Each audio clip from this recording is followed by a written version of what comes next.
there has been a bit of a shift, and I would say this is in the now second Trump administration era we've seen. I mean, in Los Angeles, it was Nate Hochman that got voted in. He's an independent, right? And he also, like you, Sheriff, was propping up Prop 36, and he liked all the things. So I think what we're seeing now is this reemployment of common sense into the city, and hopefully that can span out to all of greater California.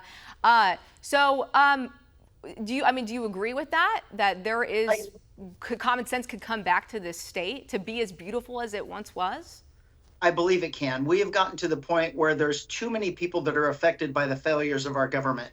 You can't walk outside your front porch in the morning without seeing some type of a failure. Our businesses, our schools, everything, our farming communities, our public safety especially. And Prop 36 really did send a message to Sacramento that over 70% of our state is now tired of these policies and this agenda that has brought us to this place. And there was a recent poll done from voters, Democrat voters in Los Angeles, that 48% of them are going to vote for a Republican.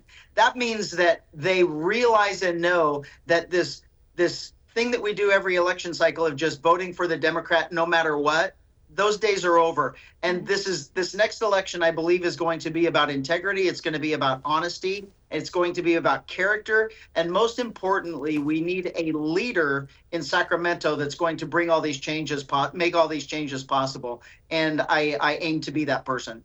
I think you just hit on the definition of what insanity is doing the same thing over and over again, expecting different results. Obviously, that's what's happened here in this state. When you keep voting in the Democrats, when they keep making these promises but not actually delivering, it's no wonder why we have the homelessness crisis, the fentanyl epidemic that we see in this state. I mean, it's a shame of what's happened. So let's say you're elected, first day in office. What's the number one thing on the agenda for you?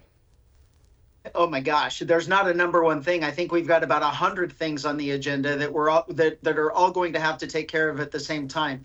The biggest issue in California is all of the problems that are caused by taxes, high taxes, and regulations. And we will be addressing those from the very beginning. From November, after I win this election, up until January, at the time that I'm sworn in, we will be making sure that all these things are laid in place and we address them immediately so we can start benefiting Californians rather than special interests. For all our viewers asking where One America News is heading in the future, we would like to introduce you to OAN Live.